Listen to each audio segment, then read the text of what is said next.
Buejara David Galeano, ¿cómo le va? Vaya, buen día. Igualmente Andrés Carlos, Maite Jorge Noelia, Buejara Neri Peña, Opa Beña Derechaña Nerendúa.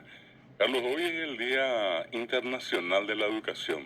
Día Internacional de la Educación. Te combo ara. Te convoé ahora. A pesar ahí, el Día Mundial de la Cultura Africana y Afrodescendiente. Día Internacional del Reciclaje de Teléfonos Móviles. Hasta eso tiene día. Y Día Internacional de la Abogacía en Riesgo. Un día como hoy nació un gran sacerdote, un luchador como ninguno, el monseñor paraguayo Ismael Rolón Silvero, en 1914.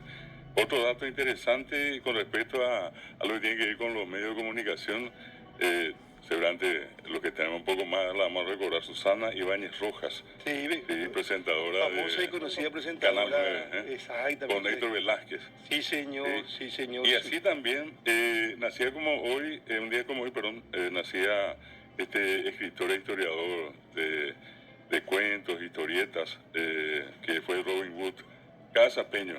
Él nació en 1944. Otro dato interesante, interesantísimo creo que también es el caso de dos mellizos, también conocidos en este caso. Erkenkrauer. Exactamente, por una parte Juan Carlos Y por el Pablo otro Alfredo. lado Pablo Alfredo, en 1953. Otro dato, de un día como hoy, fallecía Winston Churchill en 1965.